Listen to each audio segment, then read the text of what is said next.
My fiancée Sophia never dreamed that the man who loved her more than life itself would turn into a cold stranger just because her adopted younger brother pushed him into a river. When I woke up, I no longer recognized her. She thought I was just playing hard to get again. But she didn't know I had lost my memory from drowning. Even when my best friend told me how deeply I had once loved Sophia, I still felt absolutely nothing for her. Then one day, Sophia discovered I had quietly left her behind, traveled thousands of miles to attend university in another city, and was now holding hands with a rich campus beauty. Only then did she realize in horror, I truly didn't love her anymore. Chapter 1. The 1980s. A county clinic. I suddenly coughed up a mouthful of water and slowly opened my eyes. My best friend David rushed to my side, exclaiming with joy, "You're finally awake." It's been 2 whole days, I thought. Seriously, is there anyone else in the world as foolish as you? Giving up a hard-earned college admission just for a woman, and nearly drowning because of it. I looked at him, completely confused. David, what are you talking about? What woman? David was stunned. His voice trembled slightly. Sophia Kim, the ice-cold beauty you've been obsessed with for 5 years, Commander Kim. Seeing the genuine confusion on my face, David's expression changed instantly. After checking over and over again, he finally believed it. I had survived the drowning, but lost my memory, and had only forgotten Sophia and the Kim siblings. I pressed him. You said I gave up college for her. What's our relationship now? David let out a sigh. Back then, Commander Kim saved you from drowning. You fell in love at first sight, and chased her for 5 years straight, but she only had eyes for her adopted younger brother, Makoto, and treated you like you didn't exist. Then why didn't she just marry Makoto? I asked. David curled his lip. People would talk. They're not blood related, sure, but they grew up together like real siblings. Just a few days ago, Commander Kim found out you got into university, and for the first time ever, she came to you herself, saying if you gave your college spot to Makoto, she'd marry you. No way, I interrupted. She made such an outrageous demand, and I agreed. David rolled his eyes. Not only did you agree, you were so excited you said you'd even die if it meant she'd marry you. I was speechless. Yesterday was the day you two were supposed to submit your marriage application. Makoto suddenly stormed into the military base, beat you up, and dragged you into the river with him. David snorted. Your dear fiancé pulled Makoto out first and walked away without a second glance. It was some of the other soldiers who couldn't stand it and jumped in to save you. You've been unconscious for 2 days, and she didn't come visit you even once. Hearing all this, I rubbed my still aching head, my feelings a mix of confusion and frustration. David, are you messing with me? If Commander Kim treated me that badly, why would I throw away my future just to marry her? David opened the military green canvas bag beside me, and pulled out a stack of letters and a notebook. These are the love letters you wrote to Sophia over the years. She returned every single one, unopened. This is your journal. Take a look for yourself. I took it in surprise. It was undeniably my handwriting. Every single letter was filled with passionate love for Sophia, so much that it made my scalp tingle just reading it. When I opened the diary, page after page was filled with notes and thoughts about Sophia. The 99th love letter was returned again. She looked at me like I was nothing, her gaze as cold as ice water. She told me any soldier would have saved me the same way she did, and said I should stop being a clingy simp. Today I made her favorite braised ribs, waited outside the barracks for 3 hours, only for Makoto to take the food and feed it to the dogs. I heard Sophia admires well-educated men. Now that I've gotten into college, will she finally look at me differently? The day Sophia agreed to marry me, the diary page was covered in exclamation marks. The joy practically spilled off the paper. I ran my fingers across the pages, my heart swelling with an unfamiliar ache. Even though I'd lost those memories, the humility and sorrow between the lines still tugged painfully at my chest. Seeing my silence, David hesitated for a moment, then asked, "So now, are you still going to marry her?" I shook my head firmly. Of course not. Why should I give up my future for someone who doesn't love me? I'm going to college. George, are you sure you won't regret it? You've loved Commander Kim for years. The whole military base knows you swore to marry no one else. Absolutely not. No woman is more important than my future. Suddenly, the door to the infirmary was pushed open. A tall, elegant figure in military uniform stepped inside. Commander Kim. David stood up at once. I looked her over. Delicate, sculpted features, a cold, noble aura, like an orchid growing in a secluded valley. Definitely the type I used to like, but the eyes staring at me were full of frost. She opened her mouth, her voice firm and commanding. Makoto is in the room next door. Now that you're awake, go apologize to him. Chapter 2. I stared in disbelief. He's the one who pushed me into the river. Why should I be the one to apologize? Perhaps it was rare for me to question her, but Sophia Kim's brows furrowed slightly. If you hadn't insisted on marrying me, Makoto wouldn't have been so upset and done something so reckless. Makoto is young and frail. After being pulled from the water, he was trembling for hours. It took me 2 days to calm him down. You caused all of this, of course you should apologize. I almost laughed. Oh, right. I was just unconscious for 2 days, but poor Makoto was frightened. Obviously. That's far more important. Sophia looked at me with surprise. When had George, the one who used to accept everything in silence, become someone who dared to talk back to her? A flicker of anger rose in her eyes. She spoke with a cold, restrained voice. George, don't forget your place. You're my fiancé. Which means you're Makoto's brother-in-law. You should act like a proper military husband. I lifted my head and looked her straight in the eye. Sophia, I've changed my mind. Our engagement is Before I could finish saying cancelled, a loud shout came from the doorway. George, what are you doing here? Are you trying to seduce my sister again? Sophia quickly turned around. Standing there in a hospital gown, pale-faced, was Makoto. Makoto, don't get the wrong idea, she said hurriedly. George is just here because he's been hospitalized. I don't care. I don't want to be in the same hospital with this walking curse. Sis, make him leave right now. Makoto continued shouting. Sophia sighed and stepped forward, gently stroking his hair. Her eyes full of helpless affection. Makoto, be good. Don't make a scene. Go back and rest. I won't. Makoto shook his head and stared at her stubbornly. I won't stay under the same roof as him. If he doesn't leave, I'll discharge myself right now. Sophia raised her long, graceful fingers and rubbed her temples with a tired expression. Then she turned to look at me. George, Makoto needs peace and quiet to recover. Since you're clearly fine now, go ahead and get discharged. I clenched my fists. I had only just regained consciousness an hour ago. My body was still weak, but Sophia Kim was actually forcing me out of the hospital, just because her precious little brother was throwing a tantrum. I shook my head. I'm not leaving. My repeated defiance finally pushed her over the edge. She waved her hand, her voice ice cold. This isn't up to you. 2 military guards rushed into the ward and forcibly dragged me off the hospital bed. Sorry, brother-in-law, one of them muttered. I struggled with all my strength. David rushed forward in panic to stop them, but was shoved violently to the ground by one of the guards. David, I shouted. I turned my head and stared hard at Sophia. Then I said to the guards beside me, I'm not your brother-in-law. Commander Kim and I haven't registered our marriage. We have no relationship whatsoever. Sophia frowned as she watched the scene unfold. George really seemed different today. The old George was like a timid quail in front of her, never dared to say a single word of disagreement. Now that she had finally agreed to marry him, why did he suddenly seem like a completely different person?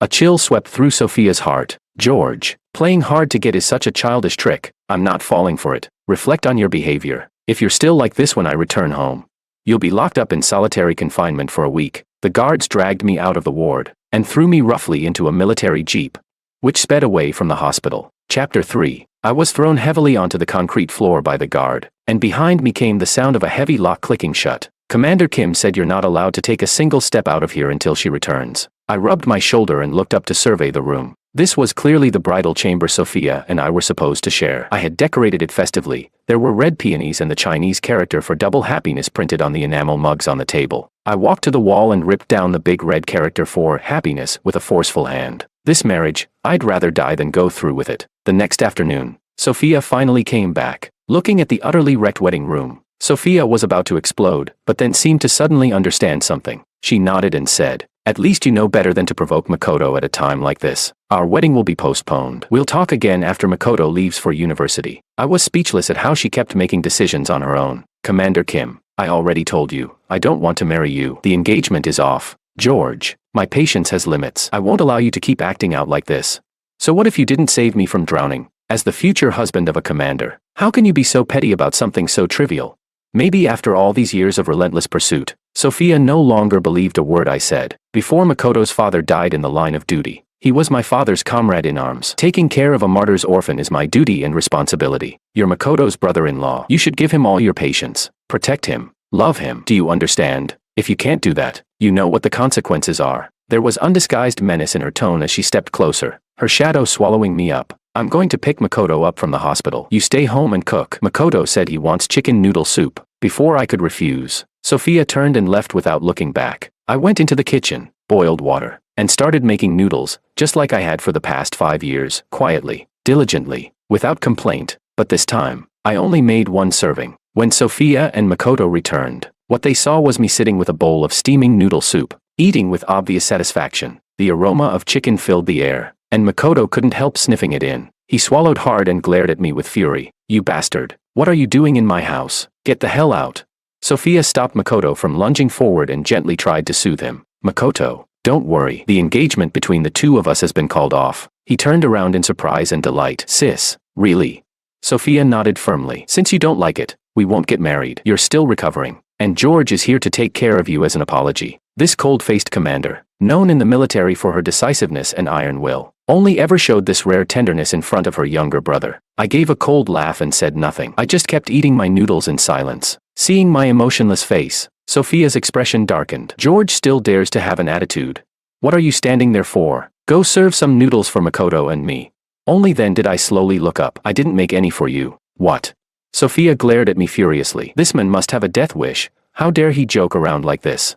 She marched into the kitchen, and when she came back out, her face was dark enough to drip ink. The pot was completely empty. I really hadn't made any for the two of them. I stood up with my bowl in hand. I can't eat with you two staring at me. I'm going back to the bedroom. Makoto roared and charged at me. Who the hell do you think you are? How dare you disobey my sister? I'll beat the crap out of you.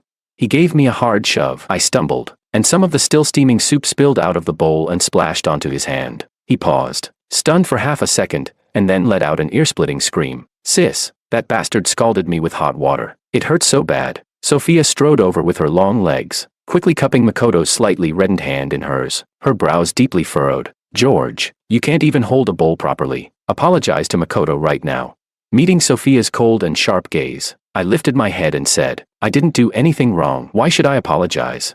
The fury in Sophia's eyes was about to explode. I told you to apologize to Makoto. Didn't you hear me? In the past, a look like that from Sophia would have scared me into apologizing immediately. But now, I was unnervingly calm, and that unsettled her more than a little. He shoved me first. That's why the soup spilled. You saw it all. Clear as day. George, Makoto's hand is red from the burn, and you're still trying to deny it. Sophia shouted in rage. Someone as manipulative and dishonest as you has no right to be my husband. Apologize now.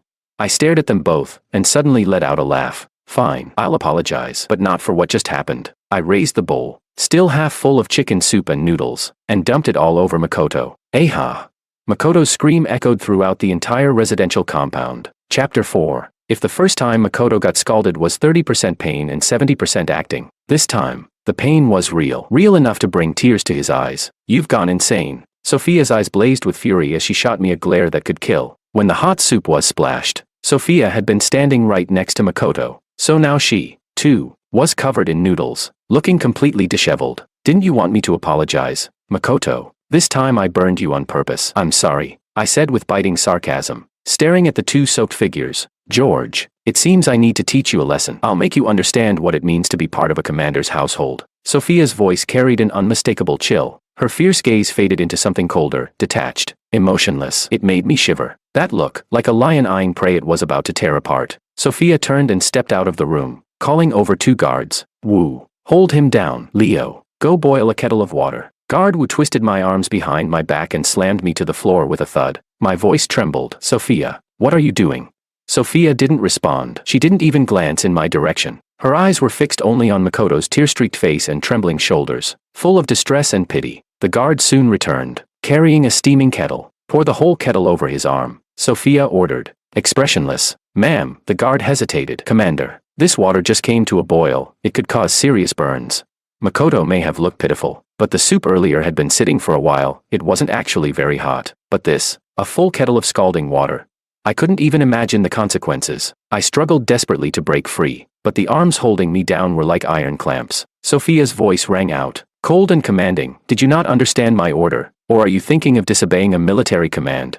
The guard said nothing more. Silently, he opened the lid of the thermos. Sophia, you can't do this, I said, my voice shaking uncontrollably. Scared now? Weren't you full of bravado just a moment ago? Her pitch-black eyes showed not a shred of warmth. This is just a little punishment for your disobedience. Remember this, if you want to be my men, you have to learn obedience and patience. The harsh hiss of steam was the only warning I got. Before I could react, the boiling liquid struck like a serpent breathing fire, coiling itself around my arm. I bit through my lip to stop the scream from escaping. The burning pain flooded over me like a tide, like hundreds of red-hot needles driving into my flesh, piercing to the bone. By the time the kettle was empty, I was so racked with pain I couldn't even make a sound, just collapsed on the ground, barely breathing. Oh, stop acting. It's just hot water. You've got thick skin. How bad could it be? I hope you learn your lesson today. I won't tolerate this kind of insubordination again." Sophia's cold voice sounded distant, almost echoing. "I'm taking Makoto to the hospital. You stay home and reflect on yourself." The pain and helplessness swallowed me whole, and I passed out. When I woke up again, I was in a hospital bed. David was sitting beside me, his eyes red as he looked down at me. "George, it's been only 2 days since you got discharged. How the hell did you end up like this? When the guards brought you in, your entire arm was covered in blisters. You were barely conscious, didn't even respond when I called you. I was scared to death." I forced a weak smile and tried to lift my hand to comfort David, but the motion pulled at the wound, and I winced in pain. Looking down, I saw both my arms were tightly wrapped in layers of gauze. "David," I said softly, "maybe falling into that river wasn't such a bad thing after all. Right now, I'm just grateful I forgot about her. There was a time in my journal when I wrote, 'Sophia saved me, we must be fated.' But fate shouldn't be something you force. She once saved my life, so I've treated these years of torment as repaying that debt. From now on, we're done. Completely." Chapter 5. David nodded with relief. "I'm glad you've come around. Just focus on your own life. Commander Kim doesn't matter anymore. You get some rest. I'll go get you something to eat." As soon as David left the room, Sophia walked in. "George, you're awake. How are you feeling?"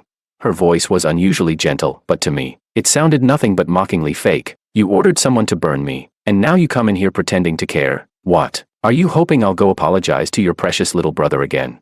"George," Sophia's face darkened. "Why are you speaking so harshly all of a sudden? I know you blame me for punishing you, but it was for your own good. With your current temper, how can you possibly be a good husband to a commander?"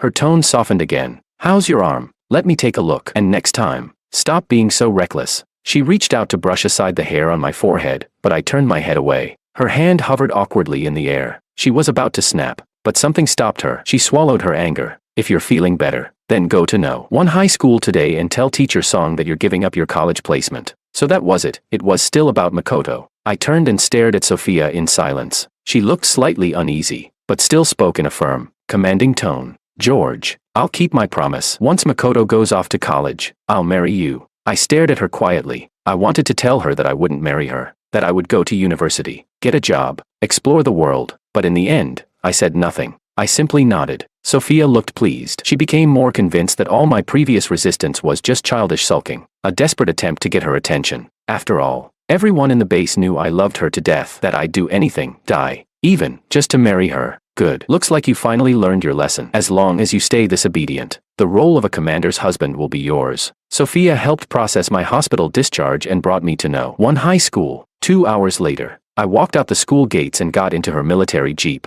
Seeing how quiet and reserved I looked, Sophia grew even more satisfied. "Men really do need to be disciplined," she thought smugly. "A little punishment, and he's completely under control. You were very well behaved today. As a reward, I'll take you to see the newest movie, Memories of the Southern City." I gave a careless nod, but my hand unconsciously reached inside my canvas bag, gently rubbing the folded university application brochure inside. I did go to see Teacher Song, but not to give up my college spot. Today was the last day to submit university preferences. I changed my choice from the local military academy to a science and technology university thousands of miles away. I was going to leave this place, run as far as I could. The jeep slowly came to a stop in front of the movie theater. Sophia went to buy tickets while I wandered around, idly looking at the posters. Suddenly, a sharp voice pierced the air behind me. "What the hell are you doing here? Are you following me?"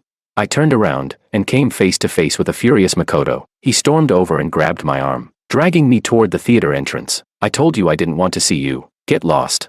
My burn still hadn't healed. His grip sent a sharp, searing pain through my arm. I cried out and instinctively shoved him away. Makoto lost his balance and fell hard to the ground, staring at me in disbelief. "You're insane.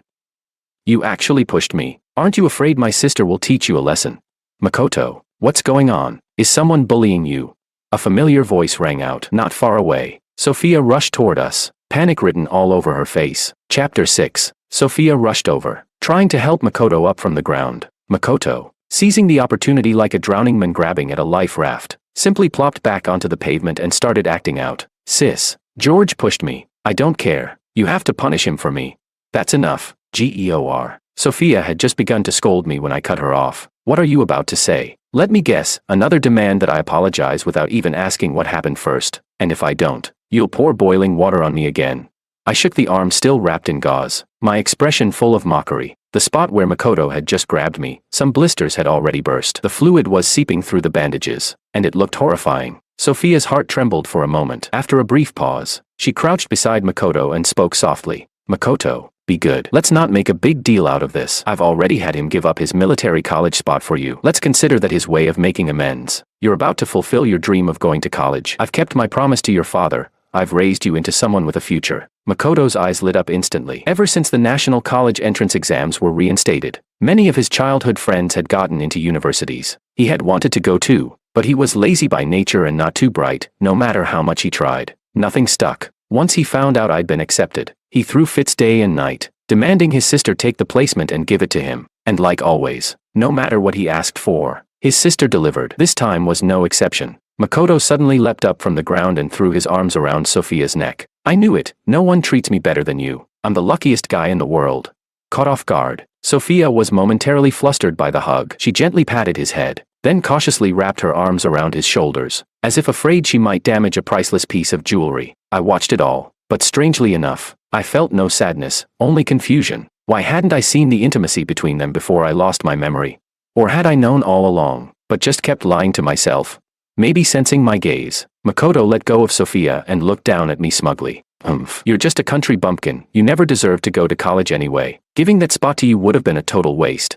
And don't even think about using this to pressure my sister into marrying you. Try it and you'll regret it. With that, he wrapped his arm around Sophia's and added, Sis, let's go see the movie. Ignore this bad luck parasite. Sophia hesitated. Makoto, I promised to take George to see the movie today. No need. You two go ahead. I turned and walked away. Honestly, I didn't want to be alone with Sophia anyway. But then Makoto suddenly raised his voice theatrically behind me. Sis, I suddenly feel so cold. Sophia immediately began to remove her military jacket, but Makoto stopped her. He dramatically pointed at me. I want his coat. I looked down. I was wearing a sharply tailored wool overcoat, bought for the wedding. Sophia hadn't given me a cent for the preparations, but I never complained. I had used all my savings and ration coupons from the past few years to buy that coat. I wanted to marry her with dignity. Makoto, stop making a scene. That's George's coat. Sophia pressed her fingers to her temple, trying to soothe her headache. Her words sounded scolding, but her tone was as gentle as ever. Sis, I want that one. It looks too nice to be wasted on him. Makoto whined, shaking her arm like a spoiled child. I must have caught a chill from falling into the river the other day. That's why I feel so cold. And he should make it up to me. With that pitiful look on his face, Sophia finally made up her mind. George, take off your coat and give it to Makoto right now. Chapter 7. I tightened my coat around me and gently shook my head. Sophia's brows furrowed. Why are you being so petty over a coat with Makoto? I'm ordering you, take it off, now. People should live simply and frugally. This coat is too expensive. Letting Makoto have it is for your own good. I chuckled. Commander Kim, I'm not your subordinate. What gives you the right to order me around? Sophia's expression instantly darkened, her voice rising in anger. Because you're my. She cut herself off mid-sentence. Makoto was standing right beside her. The word fiancé was forcefully swallowed down. Seeing the fire in her eyes, I shifted my tone deliberately. If Commander Kim wants this coat, no problem. I'll sell it to you. 300 yuan. You filthy bastard. Asking for money? You should be grateful we even want your coat. Makoto exploded. I ignored Makoto's insults, turning my half-smiling gaze towards Sophia. Commander Kim loves her brother so much. What's 300 yuan for something he really likes?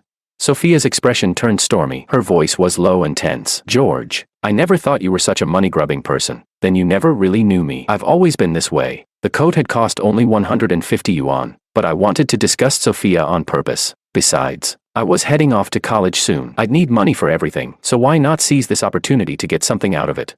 Sophia's face darkened so much it could drip ink. She pulled a wad of bills from her uniform pocket and slammed it against my chest. Leave the coat. Take your filthy money and get lost. I took off the coat and handed it to her, then turned and walked away. Makoto's cursing echoing behind me. A cold breeze brushed past, and I instinctively hunched my shoulders in the thin shirt I had left on. I touched the money tucked close to my chest, trying to smile, but my eyes stung, unbidden tears welling up in the corners. I went to the station and bought a sleeper ticket for 3 days later. Over the next 2 days, I began preparing to leave. Sophia seemed to be sulking too. She never showed up again, which was perfectly fine with me. That day, I bought some daily necessities at the supply co-op and decided to take a shortcut home. As I passed through a narrow alleyway, several shadows suddenly emerged and blocked my path. 3 burly men stood there, eyes scanning me up and down with clearly bad intentions. Well, such a pretty boy almost makes a guy feel bad for what's about to happen. Every hair on my body stood on end. I stared at them warily. What do you want? You've only got yourself to blame. Messing with the wrong person. Someone paid us 50 yuan to teach you a lesson. With that, The men lunged at me, holding me down. I struggled with everything I had, shouting for help, but how could I fight off 3 grown men on my own? They held me down hard. One of them pulled a knife from his jacket and moved to slash my face. Just as despair was about to swallow me whole, a loud voice shouted, "Stop, you've got some nerve trying this in broad daylight." I looked up in surprise, and saw Sam, Sophia's guard. "Sam, help me," I cried out, like grabbing a lifeline. The thugs froze when they saw the military uniform. Spooked, they immediately let go and tried to run, but Sam pinned one of them down with ease. "Let them go," a voice suddenly called out from nearby. From the shadows, a figure slowly emerged. It was Makoto. He walked forward with a relaxed, almost lazy stride, but his voice was cold and heavy. "Guard Wu, I suggest you stay out of things that don't concern you." In that instant, everything clicked into place. "Makoto, you're the one who hired these thugs." "Humph. So what if I did?" Makoto turned his head sharply and glared at me. "Don't think I don't know what you're up to. As soon as I leave for university, you're planning to sweet-talk my sister into marrying you. Well, let me tell you, not gonna happen. My sister is mine and mine alone." I took a deep breath. "Makoto, let me be honest with you. I don't love your sister anymore. I don't want to marry her. Ever since I nearly drowned, I lost." "Bullshit," Makoto shrieked. "You greedy bastard. You expect me to believe you'd give up the chance to be the commander's husband? Not in a million years. I'm going to destroy you completely. As long as you're ruined, my sister will never marry you." Guard Wu looked uneasy. "Makoto, isn't this going a little too far? This is illegal." Makoto turned his icy gaze toward him. "Sam, if I remember correctly, your parents are still back in the countryside, and you've got a disabled sister. Your entire family relies on the stipend you send home every month. Commander Kim loves me more than anyone. Do you really want to know what happens if you cross me? If you get kicked out of the military, your whole family won't even survive." Chapter 8. Guard Wu clenched his lips tightly, saying nothing. He had already witnessed Sophia's ruthlessness and blind favoritism. Back then, when Makoto had fed George's lunch to the stray dogs, Wu merely spoke up in George's defense, and it enraged Sophia so much, she docked half a month's pay from him. To keep his family from going hungry, he had to cut back on himself, eating just 1 coarse grain flatbread a day and drinking cold water to stave off the hunger. Slowly, he let go of the thug. I looked at him in despair. His lips moved slightly, silently mouthing a few words. I understood him. He said, "I'm sorry." Makoto jerked his chin at the thugs. "Nobody's going to get in your way now. I'll raise the price to 100 yuan. Make sure you give him a proper beating." Before the men could react, I turned and bolted toward the alley's exit. Behind me, I heard Makoto burst into a fit of arrogant laughter. I zigzagged through the alleys and managed to lose 2 of them, but the leader, the strongest one, was still chasing me relentlessly. After barely 2 blocks, he caught up to me again.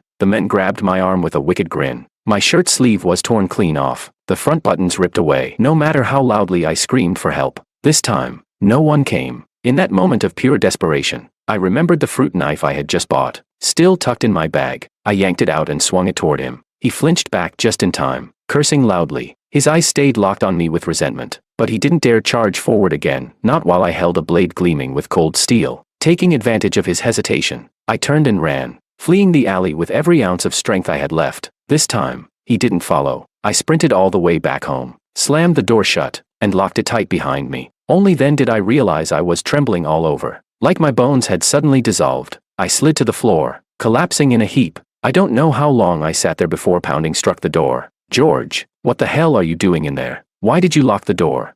I forced myself to stand and open the door. Standing there was Sophia, fuming with rage. "George, look at you. Your clothes are torn. Your hair's a mess. Do you even care how shameful this is?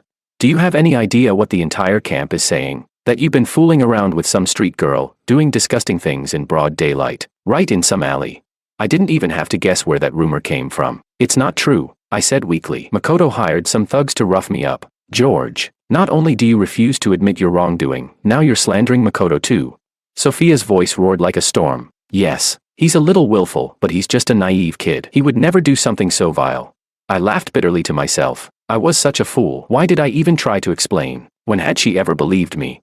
"Commander Kim, if you don't like me, then why do you even care? If you think I'm an embarrassment, then let's call off the engagement." Sophia froze. My calm tone struck her like a heavy blow straight to the chest. A fire of nameless fury flared inside her, but she had nowhere to release it. "George." Sophia grabbed my shoulders and slammed me hard against the wall, so eager to break off our engagement. "What? Just so you can run off to that whore? Whether I like you or not, you're my man." She spat, enunciating every word. "I won't allow you to look at another woman, let alone speak a single word to one. This is my fault. I've been too lenient with you. and now you've grown arrogant and disobedient. This time, I'll make sure you're properly disciplined. She yanked me roughly by the arm and threw me into a windowless storage room nearby, slamming and locking the door behind me. You'll stay in here and reflect on yourself. Think about how to be a proper husband to a commander. No food for 3 days, and you're not stepping out of this room even once. If you haven't come to your senses in 3 days, then you'll stay locked up even longer. I've got all the time and patience in the world. Her footsteps gradually faded into the distance, until they disappeared completely. The storage room was pitch black, damp and musty. If I listened carefully, I could hear rats rustling nearby. I curled up in a corner, crouching into myself. I'd long known Sophia could be biased, but I never imagined she would go so far as to publicly ruin my name, without even asking the truth. Strangely, I didn't feel sad, just a dull, aching pain in my chest. My train was scheduled to leave tomorrow. I had to find a way out of here. Maybe it was the exhaustion from the past few days, or the fear. Before I realized it, I had fallen into a restless sleep. I don't know how long I slept. The churning pain in my stomach finally jolted me awake. The room was still completely dark. I couldn't tell whether it was day or night, but I knew one thing for certain. I hadn't eaten for at least a day. The hunger pains kept coming in waves, growing sharper each time. Weakly, I dragged myself to the door and lifted a trembling hand to knock. Is anyone there? Please, is someone outside? Silence. Absolute, crushing silence. Just when I was about to give up, a familiar voice called out, "George, are you in there? Are you all right?" It was David. "George, I stole the key from Sophia. I'm letting you out, right now." The door creaked open. A beam of sunlight poured into the suffocating blackness. I squinted against the light. David stepped in and gently helped me to my feet. "Go, George, hurry. I can handle things here." I gripped David's hand tightly. A lump rose in my throat, but all I managed to say was, "Thank you." I lifted my gaze one last time and looked at the so-called bridal home Sophia and I were supposed to share. "Sophia, from this moment on, we're finished. You and I are nothing." 1 hour later, I arrived at the station. I boarded the northbound train. Chapter 9. Crack. The sharp sound of a pen tip snapping broke the silence. Sophia, who had been reviewing documents, froze for a brief moment. It was the fountain pen George had given her for her birthday, an imported luxury brand he'd asked someone to bring from abroad. He had saved up for more than half a year to buy it. She had grumbled at the time, but still accepted it. 3 years had passed in a flash. She'd long since gotten used to writing with it, and now, without warning, it broke. Did something happen to George? Sophia hesitated for a moment but eventually stood up, deciding to go check on him. Just then, a crisp voice came from the door. "Sis." Makoto walked into the office. Sophia's expression instantly softened. "Makoto, what brings you here?" "Sis, how could you forget?" Makoto pouted. "Tomorrow's my college registration day. You promised to take me to the state-run restaurant for a big feast today." Sophia smiled gently. "Of course I didn't forget. I made a reservation days ago." But her thoughts involuntarily drifted back to George. He hadn't eaten for a whole day. Was he starving? She shook off the thought almost immediately. No, if she had decided to punish him, she couldn't back down just because she was feeling soft. So what if he went hungry for a few days? It wasn't the end of the world. Fine. Once Makoto leaves for school, I'll make it up to him. With that thought, Sophia no longer hesitated. She let Makoto cheerfully cling to her arm, and the two of them walked off toward the restaurant. The next day, Sophia helped Makoto pack his bags and drove him to school. The local military college wasn't far, just over 2 hours away. They arrived at the admissions office. "Hello, my name is Makoto. I'm a new student this year," Makoto said brightly, his face lit with excitement. He was finally about to become a college student. Let's see what that country bumpkin George could possibly do to compete with him now. The admissions staff member flipped through the roster carefully, then frowned and shook his head. "I don't see anyone named Makoto on this list." "That's impossible." Makoto's eyes widened in disbelief. He grabbed the list out of the teacher's hands, ignoring their protests, and started flipping through it himself. Page after page, nothing. Makoto's hands began to tremble slightly, even as the students behind him started to complain loudly. He kept searching. "Did you maybe bring the wrong admission notice?" the staff member asked kindly. "No way. I definitely passed the entrance exam," Makoto murmured to himself. "There must be a mistake. Just process my enrollment. I'm supposed to be a student here," he suddenly shouted, glaring at the teacher. His scalp tingled with panic. He'd already bragged to everyone in the housing compound that he'd gotten into the military university. If he had to go home now, empty-handed and humiliated, how could he show his face again? The teacher gave him a long, meaningful look. He seemed to understand what had happened. "Young man," he said gently, "it's okay if you didn't pass this time. There's always next year. You're still young. There'll be more chances." Ever since the college entrance exams were reinstated, they encountered students like this every year at registration. Some who lied to their families about getting in. Others so overwhelmed by pressure they convinced themselves the acceptance was real. Seeing the staff treat him like a lunatic, Makoto completely lost it. He slammed his hand on the desk. Who the hell do you think you are? Looking down on me? If you don't process my registration right now, I swear I'll trash this place. Makoto had always been spoiled. Back in the military compound, everyone gave way to him, afraid of Commander Kim's authority. But here, no one was going to indulge him. The teacher's friendly expression vanished with a wave of his hand. Several campus security guards stepped forward. A student in line shouted, "Didn't get accepted and now throwing a tantrum at the registration office. I've never seen anyone so shameless in my life." Someone quickly chimed in, "Any university that admits a guy like him must have run out of luck for 8 generations." Makoto spun around and lunged at the first person who spoke. "You little bastard. I'll rip your damn mouth off." The security guards didn't hesitate anymore. They grabbed him and tried to drag him away from the crowd. "Let him go." Sophia's sharp voice rang out. "You people have no right to lay a hand on him." The moment the guards saw Sophia in her military uniform, they instinctively backed off. Sophia quickly pulled Makoto to her side. "Makoto, stop this. Let's go home for now." Makoto was trembling all over in panic. "What do we do? Sis, why did they say my name isn't on the list?" Then suddenly, as if a thought struck him, he looked up sharply. "It must have been George. He never gave me the spot. He tricked us." Sophia's face darkened instantly. At this point, that was the only possibility left. Well done, George. He dared to lie to her. Clearly, locking him up had been far too lenient. Sophia's fury burned hotter by the second. She was itching to rush home and teach that disobedient man a lesson he wouldn't forget. She wanted to see just how long his defiance would last. And once their engagement was officially called off, she wanted to see him down on his knees, begging her for forgiveness. Chapter 10. The two of them raced back home at full speed. Sophia lifted her military boot and kicked hard at the storage room door. Crash! The wooden panel snapped off its hinges, sending a cloud of dust into the air. Makoto charged into the room like a madman, screaming, "George, you damn bastard, get out here right now, see how I deal with you."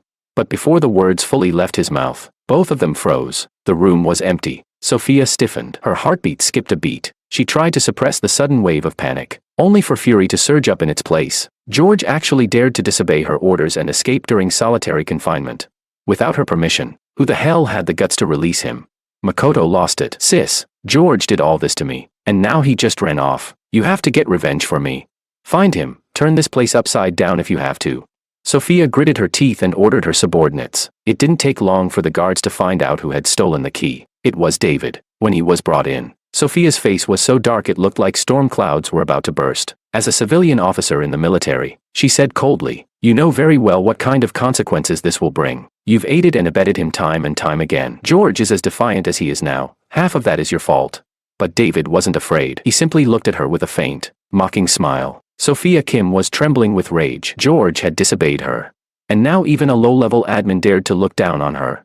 "David, as your superior officer, I'm issuing a serious disciplinary." "No need for that, Commander Kim," David interrupted calmly. "I've already submitted my resignation." "What?" Sophia stared at him, stunned. "Where would you even go once you leave the army?" "Commander Kim, this is a new era. There are opportunities everywhere. And for the record, I've long had enough of being under your command. You're domineering, unreasonable, and unfair. You even use torture to punish people. If I were George, I would have left you 5 years ago." David's words struck straight at the one thing Sophia hated most to hear. Furious, she hurled a heavy enamel mug to the floor and kicked her desk over with a loud crash. "David, I'm giving you one last chance. Tell me where George went. Otherwise, I promise you, not a single company in City A will dare hire you." David rolled his eyes. "Who said I was staying in City A? I'm going to City C. My cousin runs a clothing business there, and I'm joining her. There's so much opportunity out there. As long as you're willing to work, money's not hard to make. Goodbye, Commander Kim. Let's hope we never see each other again." Before leaving, David paused at the door, then turned back with a slightly amused look. "Oh, and by the way, Commander Kim, you probably didn't know, but George lost his memory after he nearly drowned. All your shared history, he's forgotten every bit of it. That's why he'll never come back." "That's a lie. You're lying. There's no way George would forget me." With a dull bang, the office door slammed shut, abruptly cutting off Sophia's words. She collapsed into her chair, an overwhelming panic rising in her chest. George lost his memory. That ridiculous idea, she refused to believe it. He had chased after her for 5 whole years, lowering himself to the dust. She had no doubt that if she asked for his life, he would have given it without hesitation. That George, even if he forgot the whole world, he would never forget her. Sophia clenched her jaw. What a clever little trick, pretending to retreat just to gain the upper hand.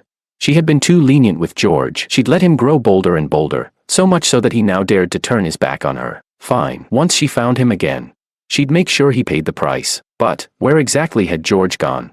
Her mind was spinning wildly when suddenly, the office phone rang. Could it be news about George? She snatched up the receiver, only to hear Makoto's tearful voice on the other end. Sis, come quick. I've been taken to the police station. Chapter 11. Sophia rushed into the police station, just in time to see Makoto's tear-streaked face and the station chief's helpless expression. Makoto sobbed. Sis, they're being so unfair. They're falsely accusing me of hiring thugs to bully George. They're slandering me. You have to stand up for me. Sophia frowned deeply and looked up at the station chief. Chief Jean, there's no need for you to investigate this any further. I've already looked into it. Makoto is innocent. George has always been narrow-minded and jealous of my little brother. You can't just take his word as truth. Chief Jin's brows furrowed. Who said it was Mr. Wang who filed the report? If not him, then who? He's so petty and selfish, always trying to stir up trouble. It was me. A figure stepped forward and cut her off. It was Guard Wu. Sophia was taken aback. Sam Wu, what are you doing here? I'm here to testify. Makoto hired local thugs to attack Mr. Wang, then spread rumors accusing him of misconduct. He laid out everything that had happened in full detail. As it turned out, after days of internal struggle, Wu could no longer live with the guilt. In the end, his conscience pushed him to go to the police. The station quickly investigated and confirmed the facts, and Makoto was brought in for questioning. Sophia lowered her head, her expression unreadable. You liar. Makoto exploded, lunging at Wu and slapping him across the face with a loud crack. You ungrateful dog. How dare you bite the hand that feeds you? Enough. Chief Jean slammed a hand on his desk. This is a police station, not your backyard playground. He gave a signal, and several officers stepped forward to restrain Makoto. Sis, they're hurting me. Tell them to let go. I'm innocent, Makoto shouted. But this time, there was only silence. Wu had served under her for years. Sophia knew he wasn't someone who lied. Her face turned cold. She ignored Makoto and gestured for Wu to continue. Clutching the fresh handprint on his cheek, Wu gritted his teeth and said, I accept responsibility for my part in this. I'll be resigning, but I hope the true culprit is punished accordingly. Chief Jean added, we've already apprehended the other suspects. Their statements match Mr. Wu's exactly. Commander Kim, you should understand, this is more than enough to charge Makoto. Makoto stared in disbelief. All he'd done was teach George a little lesson. How could this possibly be a crime? He turned and shouted desperately at Sophia. Sis, help me. I can't go to jail. That thug didn't even succeed. Why are they arresting me? Sophia's eyes pierced into him. So, you're admitting it was you? I, Makoto stammered, then gritted his teeth, defiant. Yeah, I did it. So what? I just wanted to scare that bastard, so he'd never dare chase after you again. Makoto. Sophia's voice was chilling now. All these years, I thought you were just childish, spoiled, sure, but still just a kid. That's why I tolerated you again and again, without limits. But I never imagined you'd grow into a liar, a manipulative little monster. This time, you will be taught a lesson. Makoto froze. His sister had always spoken to him with warmth and gentleness. This was the first time she'd yelled at him, and said something so harsh. Sis, you're being so mean, Makoto pouted, pretending he was about to cry. But Sophia didn't even look at him. Chief Jean, she said coldly, please handle this case impartially. Don't go easy on him just because he's my brother. Sis, are you out of your mind? Makoto's whimper cut off in an instant. He stared at her in disbelief. I'm not going to jail. What will people think of me? My whole life will be ruined. And when you hired thugs to go after George, didn't it occur to you that you might be ruining his life? Sophia's eyes gleamed with an icy chill. A few days in jail will do you good. Give you a chance to calm down and reflect on what you did wrong. Makoto shook his head violently. George is nothing. How can he compare to me? Sis, I know I'm the only one you care about. He's a piece of trash. He's not even worth your time. Stop messing around. Tell these damn cops to let me out, now. He was nearly foaming with rage. That his sister, would let him go to jail over that worthless bastard George.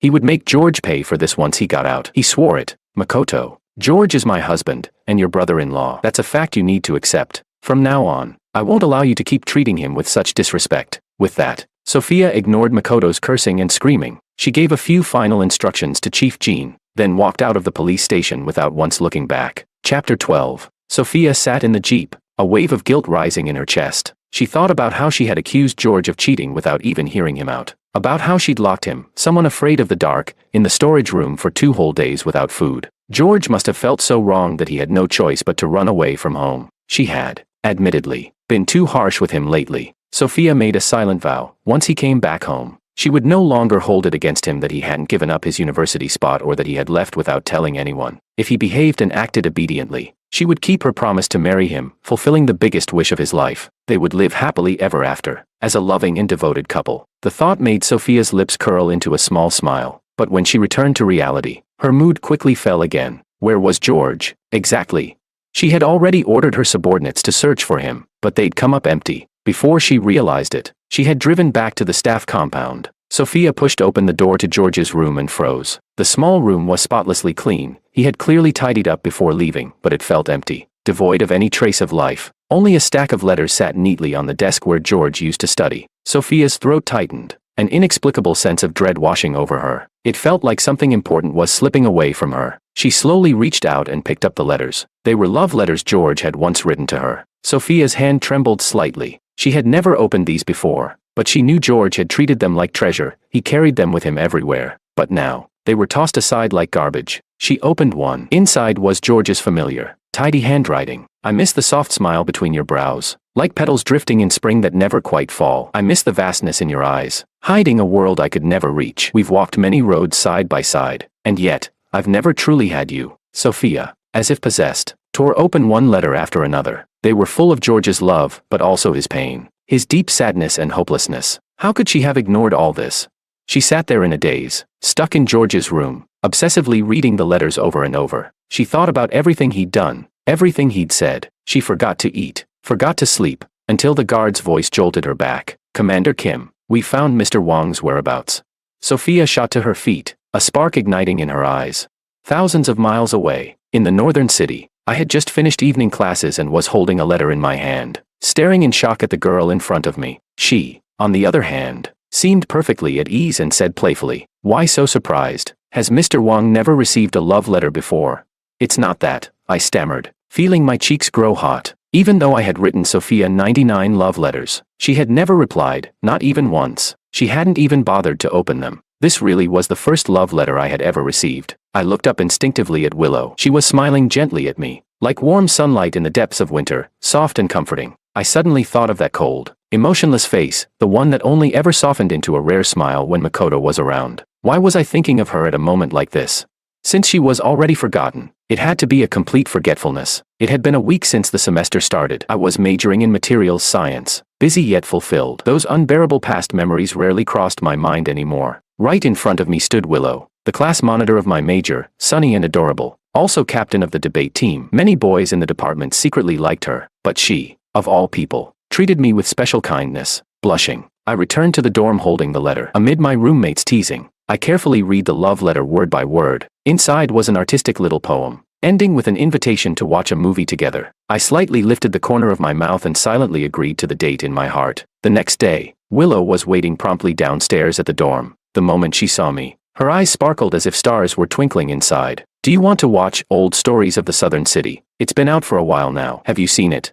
I was a little stunned but quickly shook my head with a smile. "No, I haven't." I remembered before I left, Sophia had said she'd take me to see that movie, but in the end, she abandoned me and Makoto to enjoy their own time together, even letting Makoto steal my clothes. "It's okay, the right person will come. This person will keep every promise made to me." We talked and laughed all the way to the cinema. Just as we were about to enter, a shout behind me made the hair on my neck stand on end. "George, did you run away from home just so you could flirt with wild women outside?" Chapter 13. I suddenly turned around. That graceful figure was walking straight toward me. Her expression was stern, fists clenched tightly, radiating a deadly aura. It was Sophia. What was she doing here? Was she coming to confront me about the university spot I hadn't given up? I felt like someone was choking me. As she got closer, a strong sense of suffocation gradually overwhelmed me. I tried hard to calm myself down. After all, she was someone I had long forgotten, not worth getting upset over. "George, you actually ran all the way to the northern city alone. You're really hard to find. Have you made your point enough? If so, hurry up and come home with me." Still that commanding tone. I frowned slightly. "Sophia, do you still think I'm just throwing a tantrum?" Sophia's voice was low and heavy. "Then what else could it be? George, you don't act like a husband at all. I've said it many times, Makoto is just my little brother. You ran away from home out of jealousy. I have no interest whatsoever in your relationship with him. Please stop bothering me." Saying that, I turned toward the cinema entrance. Sophia's gaze turned icy as she grabbed my arm tightly. "I'm not finished talking. How dare you walk away? And look at how you're dressed, like some street thug. Change your clothes immediately." Suddenly, Sophia felt a sharp pain in her arm and instinctively let go of me. Ma'am, please show some respect and don't lay hands on others. Willow pinched Sophia's arm, her beautiful brows slightly furrowed. Sophia scowled darkly and shot a sharp glance up and down at her. Who's this blonde brat? Southwest clueless about her place. If you dare covet what's mine, I haven't even gone after you yet, and you're already looking for trouble. I stepped forward, placing myself between them, staring defiantly at Sophia. She's my friend. I won't let you insult her. Sophia was taken aback for a moment. That timid, cautious George, she remembered. When did he become so tough? Then, a strange sour feeling welled up in her heart. George was actually defending another woman. Anger overtook reason. Sophia swung her fists hard at Willow. Startled, I shouted, but Willow quickly dodged and used a grappling move to pin Sophia down. How? How do you know military combat? Willow didn't answer, only shook her head. Attacking ordinary people for no reason. You don't deserve to wear that uniform. Sophia was furious but helpless. She was usually the one dishing out lessons, never on the receiving end. Watching her get beaten like this, I couldn't help but laugh softly. Willow, let's go. The movie is about to start. George, Sophia shouted angrily. Don't forget who you are. You're my husband. How can you watch a movie with another woman? I felt Willow's body stiffen slightly. I turned around and sneered. Who says I'm your husband? I'm not even your ex-boyfriend. Sophia's voice was full of rage. What about our engagement? You're my husband as long as you're alive, and even if you die, you'll be buried in my family's ancestral grave. Then tell me, who was the one that first proposed to cancel the engagement? Who was the one to blindly blame me for everything, scald me with hot water, and lock me up? Sophia's angry face fell, revealing a rare look of guilt. She thought about George's arms covered in blisters, about the terrified yet stubborn expression he had when locked in the storage room. Her tone softened. I admit I was a bit harsh on you before, but it was all for your own good. The thugs who bullied you have been caught, and Makoto was detained for 7 days. He has been punished. Since it's already happened, let's just let it go and stop holding on to it. I laughed sarcastically. Makoto's bullying was only possible because Sophia had silently approved it. Now, with just a light sentence of let it go, she expected everything to go back to normal. Too bad. I'm no longer the George the First used to be. 7 days detention, that's really serious for someone who ordered a crime. But Commander Kim, whatever you think or do is none of my business. I just hope from now on, you won't bother me anymore. We owe each other nothing. Willow's stiff back slowly relaxed. I continued, Commander Kim, no one will wait forever for you to come back. Remember old stories of the southern city? If you won't watch it with me, someone else will. Sophia looked up at the poster, her pupils trembling slightly. She thought of the movie George never got to see, the brand new coat already worn by Makoto, and was momentarily speechless. Willow, let's go. Willow released Sophia's arm, and the two walked into the cinema without looking back. Sophia stood there, silently clenching her fists. Chapter 14. Sitting in the theater, my thoughts were still a bit scattered. I hadn't expected Sophia to abandon the military camp and come all the way to the northern city to find me. As the cold-faced commander in the camp, Sophia was used to everyone obeying her orders. Today, she hit a dead end with me. She probably wouldn't let me off easily. What would she do next? Keep bothering me, cause a scene at school to ruin my reputation, or something worse, like using her connections to get me expelled.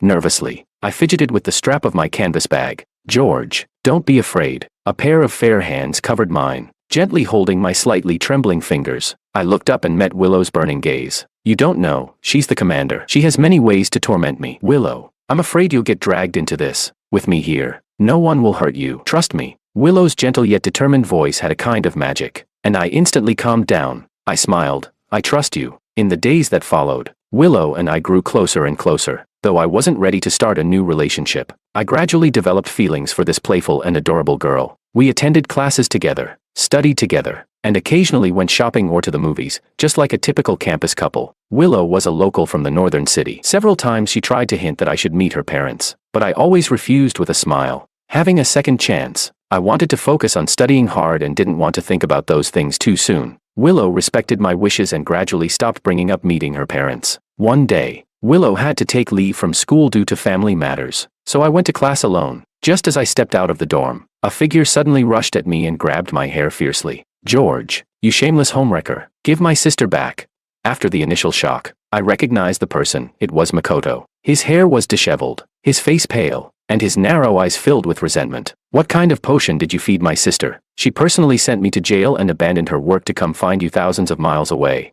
My sister's heart can only belong to me. You filthy bastard, go die.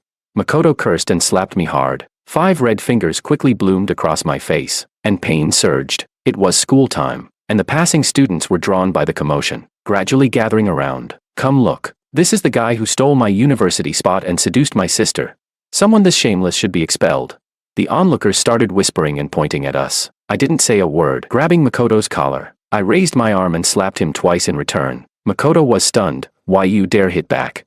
Makoto, outside the camp, outside City A. Who do you think will still put up with you? I'm warning you, if you dare cause trouble at school, I'll make sure you regret it. Looking into my fierce gaze, Makoto actually felt a trace of fear. In the past, I always lowered my head and obeyed in front of those siblings. Even when Makoto threw tantrums, cursed at me, even choked or hit me, I endured it all. To put it nicely, I was a servant with no temper. To put it harshly, I was like a dog. But today, I actually fought back and even dared to threaten him.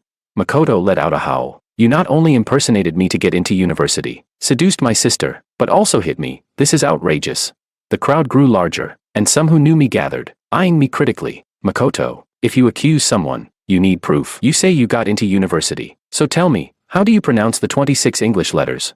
Makoto was momentarily speechless. English was newly added to the college entrance exam this year. Makoto never studied, and he didn't recognize any of those strange letters. Some onlookers laughed out loud. Can you believe someone this dumb can't even recognize the English alphabet but still shamelessly claim they got into university?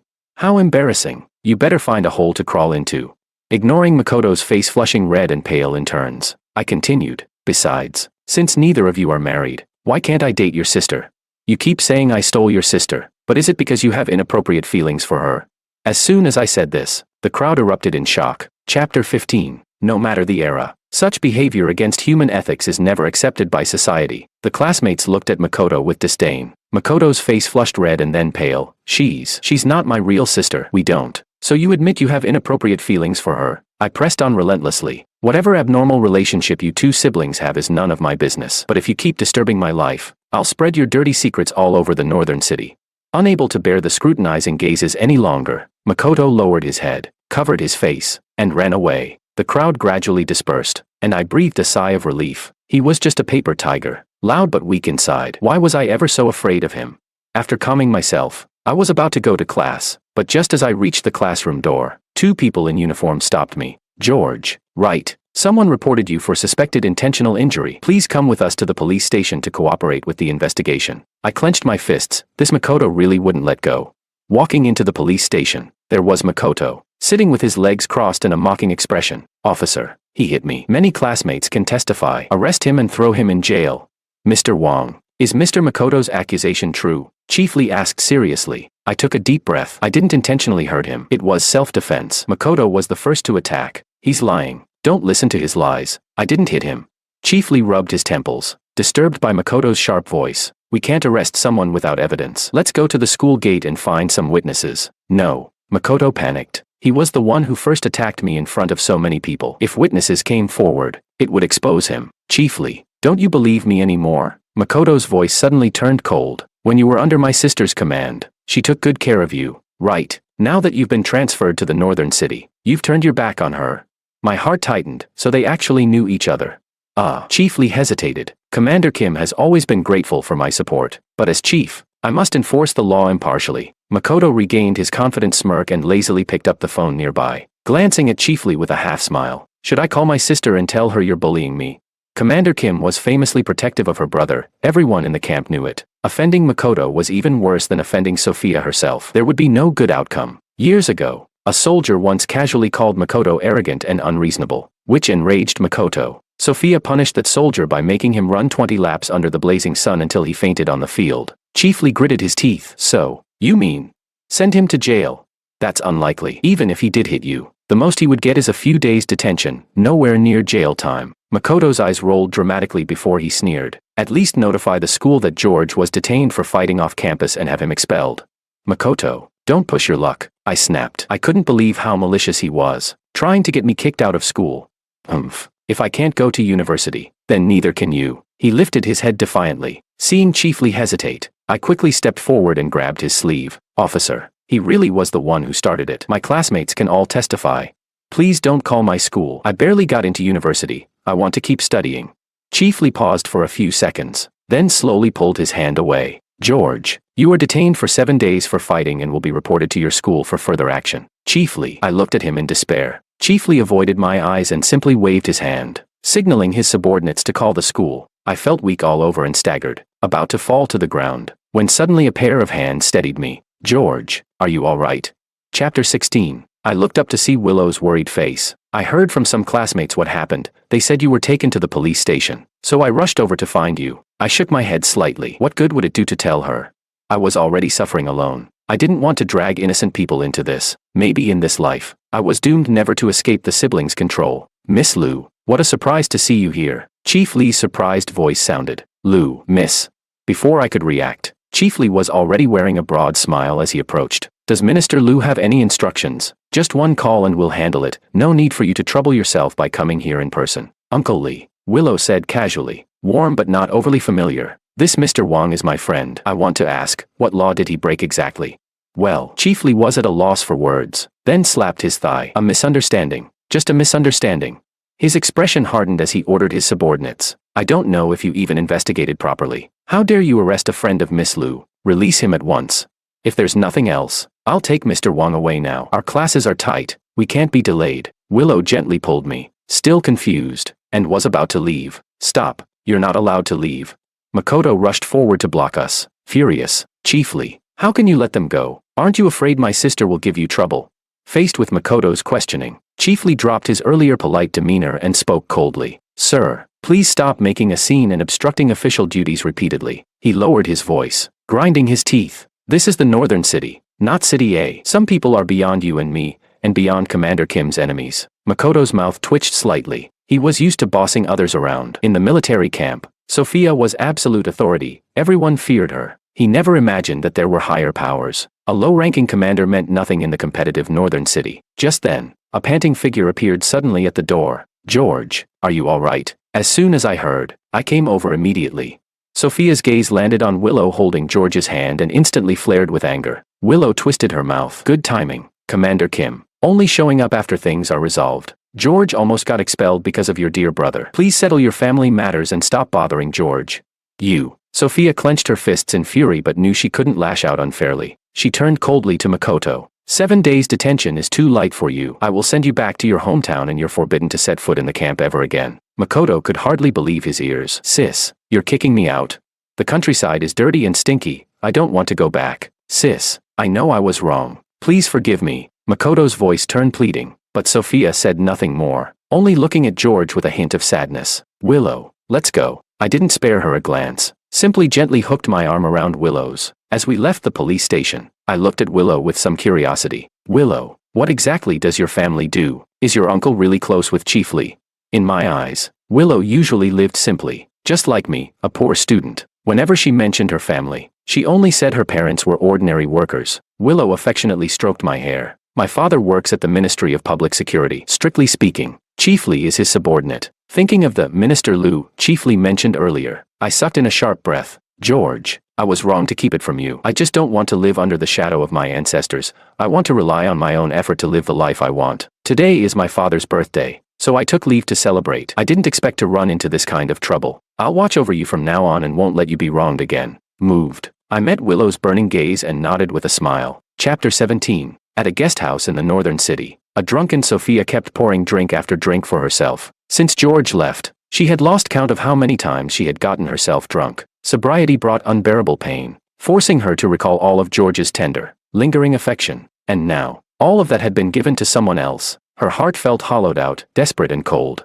Only in the haze of alcohol could George return in her fantasies, allowing her brief relief from the torment. She was unwilling to accept it. George had once loved her so much, willing to give up studying, his life, and everything else for her. And now, he regarded her as a stranger. Sophia finished 2 whole bottles of white liquor. Her body could no longer hold up, and she collapsed from the chair to the floor. In a daze, she seemed to see George again, smiling gently at her like before, whispering her name. George, don't leave me. She reached out to touch the person in front of her, expecting nothing more than a phantom as before, only to unexpectedly feel something soft. George, you're back. You really came back. She was deliriously happy and quickly hugged him tightly. Please don't leave again. It was all my fault before, Sophia whispered. Makoto, held tightly in Sophia's arms, looked conflicted. Sophia had already informed her subordinates to send him back to his hometown by train the next day. No matter how much Makoto cried, begged, or even threatened suicide. It didn't change Sophia's decision. Determined, he took advantage of Sophia's sleep to buy a packet of drugs on the black market and secretly slipped it into her drink. He loved Sophia so deeply he was blind to everything else, naturally believing she loved him just as much. He always thought she only hid her feelings out of fear of social judgment. Now, he wanted to light a fire under her and make her realize who she truly loved. But unexpectedly, amidst the confusion and delirium, Sophia kept whispering a name, one he hated with all his heart. It was like a bucket of cold water poured over him. Makoto instantly felt a chill all over. Despite Sophia holding him tightly, her lips called out another man's name. Suddenly, a burning heat surged through Sophia's body. As if something was about to burst forth, she began kissing George passionately. George, let's become a real married couple today. Okay. Makoto knew the drug was taking effect. He bit his lip and made up his mind. No matter who his sister's heart belonged to, he was going to have her. Sophia was a woman who cared deeply about her face. Once things were done, she would have no choice but to marry him. He wrapped his arms around Sophia's neck and started kissing her back. Sophia, receiving his response, went wild with excitement and intensified her assault. Their bodies tangled together, completely forgetting the world around them. Sis, Makoto called out passionately. Sophia suddenly sobered up a little. George would never call her like that. Only one person called her sister. She struggled to open her eyes with her last bit of reason and finally saw the person in front of her clearly. In an instant, her passion ebbed away like a tide, leaving only anger and humiliation on her face. Makoto, what are you doing? Sophia pushed him away forcefully, stumbling back a few steps and collapsing onto the bed. Makoto staggered from the push and bumped his shoulder against the wall, wincing in pain. He looked at Sophia, full of grievance but unsure how to speak. Sophia felt an unusual heat on her body. Her soldier's instincts quickly kicked in. You drugged me. Her sharp eyes stared fiercely at Makoto. Sophia, I know you've always loved me, haven't you? Although I'm your brother in name, I've always regarded you as my lover. You must feel the same. Otherwise, why have you spoiled only me all these years? Why would you brave any danger for me? Sophia, stop suppressing your feelings. We're destined to be together. Hearing such blasphemy, Sophia's face flushed red with rage. Makoto, you're despicable to have wicked thoughts about your own sister. Do you have any shame before our late father? He no longer hid it. He raised his hand to undo his shirt buttons and said in a low voice, Sophia, stop pretending. I know you want me. Do you dare deny it?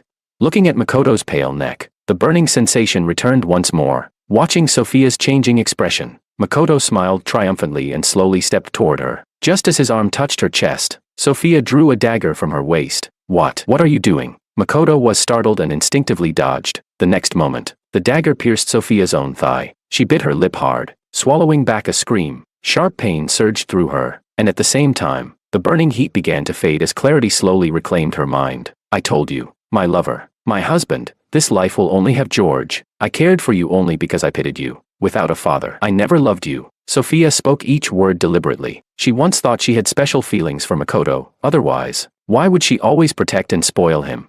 Whenever he suffered a little, she'd fly into a rage. Over the years, she blamed herself, feeling it was unnatural, falling in love with her foster brother. George was just a cover she had found, a nominal fiancé to hide her secret. She thought she had never truly fallen for George. Only after George decisively left did the heart-wrenching pain make her understand she had only ever treated Makoto as a brother. In her heart, the only lover was George. Blood gushed from Sophia's thigh. Makoto was shocked beyond words. He never expected Sophia to stab herself to avoid touching him.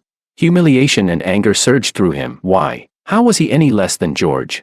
Sophia, you'll never be with George in this lifetime. Makoto shouted uncontrollably. He's gone, forgotten you, and will never come back. Wake up. The light in Sophia's eyes gradually dimmed. He had forgotten her, forgotten all the beautiful memories. What could she do to win him back? Forgetfulness. Suddenly, Sophia lifted her head sharply, as if clutching a last straw. Yes, there was still one way. Chapter 18. Since the last time Makoto caused trouble at school, Willow had been following me everywhere. If I went to class or study sessions, she went with me. If I went out shopping or eating with my roommates, she followed from a distance. Our friends joked that we were like conjoined twins, never apart for even a second. But I understood that Willow felt guilty for not protecting me last time. Southwest she kept close to ensure my safety. After Willow escorted me back to the dorm once again, I turned and gently held her hand. Willow, thank you for always protecting me, but I know you have many things to handle. You really don't have to follow me every day. Willow was the class monitor and also elected student council president. She had many responsibilities at school daily. Recently, she had turned down all these duties and even skipped some classes. George, Right now the most important thing is to keep you safe. Everything else pales in comparison, Willow said firmly. A softness welled up in my heart. No one had ever cared for me like this before, but I persisted. Willow, we're still students. We should focus our time on studying and improving ourselves. I'll be careful. If you have things to do, you don't have to follow me all day. Okay. Willow scratched her head. Then I'll ask for a leave tomorrow. There's a debate competition I have to attend. I chuckled. Leave approved. Go get the championship, Lou. The next day, I went to class alone, remembering Willow's advice. I didn't stay to study afterward and headed back to the dorm before dark, but on the shady path back to the dorm, someone suddenly put a sack over my head. Before I could even scream, I was carried to a car and taken away. Sophia had been following George for many days but hadn't found the chance to make her move. That persistent Willow who always haunted him made Sophia furious, but she was helpless against her. Sophia was used to ruling with an iron fist, used to pressing people with her position. She wanted to use her connections to teach Willow a lesson, to show what happens to anyone who covets Sophia's men. She asked chiefly for help, but he flatly refused and revealed Willow's background. Sophia was stunned. She had always thought Willow was just a poor student and never imagined her family was so powerful. After the shock, she felt an unprecedented sense of defeat. She was just a low-ranking commander. To fight such a family was like smashing an egg against a rock. In the northern city, she couldn't even cause a ripple. After George left, she again experienced that helpless feeling of losing control over everything. Sophia gritted her teeth. No, she hadn't lost yet. As long as George remembered everything, the past, how much he once loved her, he would come back to her without hesitation. All that was missing now was the right opportunity. One day, Sophia finally got that chance. She used a prepared handkerchief to drug the unsuspecting George, covered his head with a sack, put him into a car, and sped away from the school as fast as possible. When I opened my eyes again, I found myself in a shabby hospital room, with Sophia staring at me intently. Panic surged as I tried to sit up, only to find my hands and feet bound to the bed. Sophia, where is this? What do you want to do to me? Let me go. George, don't be afraid. I won't hurt you. I just want to help. Sophia's voice was gentle. Just a small surgery, and you'll remember all the beautiful moments we shared. She reached out and softly stroked my cheek. My body trembled from fear. I tried to pull away, but was tightly restrained. Sophia before me seemed like a wild beast, baring her fangs. After the surgery, we'll go home and get married. You'll always be my husband. I bit my lip hard, my voice trembling. David asked the doctor before, selective amnesia can't be cured by surgery. Nonsense. Those were quack doctors. Sophia's voice grew angry. Recovering memory through surgery was her last lifeline, and she would never let anyone deny it. It had to bring George's memories back. It just had to. This hospital was recommended to me after much inquiry. They guaranteed with full confidence that they can cure your amnesia. I looked around. The old light bulb cast a dim yellow glow. The walls were peeling and stained. The sheets beneath me were covered in unidentifiable stains. This was clearly an unlicensed, shady hospital. If they performed brain surgery here, would I even survive? I trembled as I spoke. Sophia, this hospital looks very unprofessional. They must have deceived you. Please let me go. Sophia suddenly stood up, her brow furrowed slightly, as if unwilling to hear more. I said there's no problem. So there's no problem. Don't say anything else. The surgery is about to start. Be good, you won't feel any pain. The door creaked open, the frame squeaking as if long neglected. A doctor in dirty surgical clothes entered. Commander Kim, we can start the surgery now. Sophia Kim nodded. No, I don't want surgery. Let me go. I screamed, struggling hard to break free, but it was all in vain. The doctor approached expressionlessly and injected me with a sedative. Before I lost consciousness, I heard Sophia whisper by my ear, George, I'm waiting for you to come home. Chapter 19. I had a chaotic dream. In the dream, I was tied up by Sophia and taken back to City A, to the home we once shared. I broke down crying and yelling, kicking Sophia, but she remained unmoved. She locked me inside the bedroom wardrobe without hesitation. She laughed wildly. George, I told you, you'll never escape my grasp. Not in this life, nor the next, nor the one after that. I'll keep you tied tightly to me. I curled up in the pitch-black closet, desperately pounding on the door and screaming in despair. Suddenly, a fierce wave of heat surged. Through the crack in the wardrobe, I saw flames blazing outside. There was a fire. The wardrobe instantly became like a steam chamber, the door scorching hot. If this continued, I would be burned alive inside. I used every ounce of strength to bang on the door, but the heavy wooden door didn't budge. Just as I felt I was about to suffocate, the door suddenly swung open. George, I'm here to save you. It was Willow's voice. Dream and reality intertwined as I slowly opened my eyes. Before me was Willow's anxious face. George, there's a fire here. I'm taking you out now, she shouted. I came to my senses and realized I was still in that shabby hospital room. I moved slightly. Numbness hadn't fully faded, but the bindings on my hands and feet were gone. Willow helped me up and quickly explained.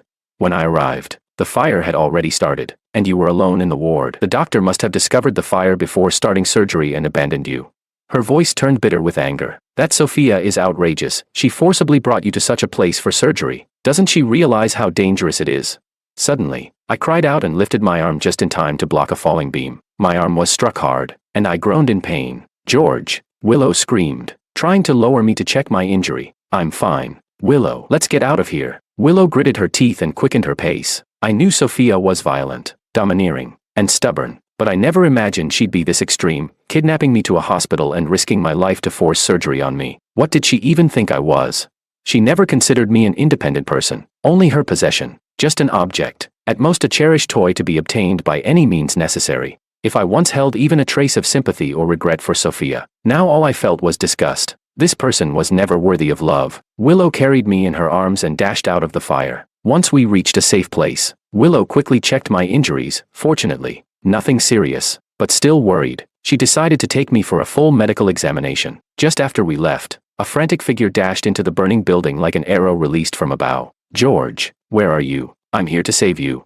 The scorching heat surged wave after wave, but Sophia paid no mind. She was already panicked and out of control. After George's surgery began, she left the hospital to buy his favorite roasted sweet potatoes. She thought that when he woke up, it would be a fresh start. He would remember everything, their past, their bond, and his passionate love for her. Then he would hold her close, and they would bury the hatchet, returning to love like before. Sophia imagined the beautiful life ahead and unconsciously curled her lips into a slight smile. But as she turned the corner, the blazing hospital suddenly came into view, completely unguarded. The hospital was on fire. George was still inside, undergoing surgery.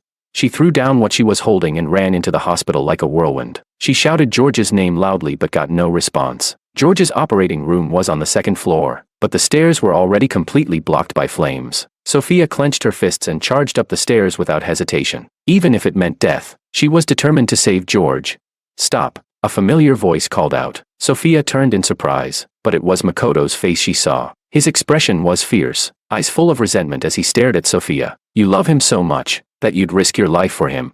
Sophia stared blankly at Makoto, and suddenly everything became clear. This fire was set by you. Yes, I said it. Makoto sneered. George is already burned to death by me. You'll never be with him, you belong only to me. Ha ha ha. Sophia's eyes turned bloodshot as she lunged and grabbed Makoto's neck. What did you do to George? I'll kill you.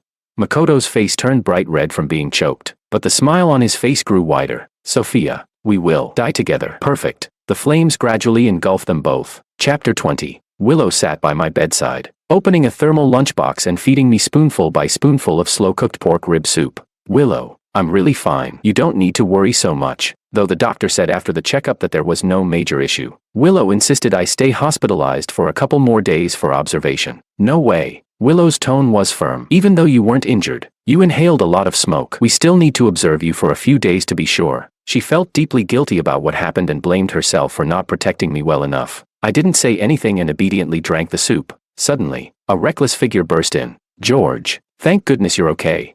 I just heard the doctor mention your name, so it really is you. I looked up in surprise, almost not recognizing the person. Sophia's head and arms were heavily bandaged, and the exposed skin was dark red and brown, clear signs of severe burns. I immediately guessed Sophia must have rushed into the fire trying to save me, but I felt no stir of emotion inside. Too little, too late. If Sophia hadn't kidnapped me, I wouldn't have fallen into such danger in the first place. Willow silently stood up and slapped her across the face. Sophia staggered and fell to the ground, coughing up a mouthful of blood. Willow tried to step forward again, but I quickly stopped her. With Sophia's current condition, Willow might actually kill her. Cough, cough. George, I know I've done many wrong things, but I've already been punished. And Makoto, he's severely injured and unconscious. He might never wake up again. I know the person you love has always been me. What is she to you? Sophia pointed stubbornly at Willow. Sophia, there's something I've never told you, I said calmly. I actually regained all my memories a long time ago. I remembered everything from before. When I said this, Willow nervously held my hand, while Sophia quickly stood up, her face lighting up with joy. Really, George? Then let's go home. I cut her off. It's because I regained all my memories that I'm even more certain I truly don't love you anymore. Sophia's smile froze, her eyes full of confusion and disbelief. That can't be true. You once loved me so much, she murmured. Yes, I did love you so much. And how did you treat me? The love letters I wrote to you, you returned them unopened. The meals I brought, you either threw them away or gave them to Makoto. Because of Makoto's words. You wanted me to give up my university spot. Because of him. You scalded me with boiling water. When I was pushed into the water, bullied by the thugs Makoto brought, where were you? Since regaining my memory, I have recalled the past more than once, but I was surprised to find that I could now view those painful memories with the detachment of an outsider. I saw clearly how madly I had obsessed over Sophia, and how much she had despised me in return. Even I didn't understand why I was so stubbornly blind back then. Perhaps only by stepping outside could one truly see everything. Sophia was speechless for a long moment before softly speaking. George, for all those past mistakes, I am sorry. I apologize to you. For the sake of our many years together, please forgive me. I shook my head. I once hated you, resented you, but now I don't. A hopeful light kindled in Sophia's eyes, only to be instantly extinguished by my next words. Sophia, I just don't love you anymore. This is not an angry remark or confusion from lost memories. It is my heartfelt decision. Sophia was struck as if by lightning, collapsing onto the floor, the sparkle in her eyes gone. What she had always relied on was the affection and memories of the past. Though George had temporarily left her, deep down she felt confident. She firmly believed that as long as George regained his memory, they could return to how things were before. After all, he had once loved her more than life itself. Who could simply let go of such love? But now, George firmly told her, he had let go. Let go with such determination and finality that there was no room left. After a long pause, Sophia spoke.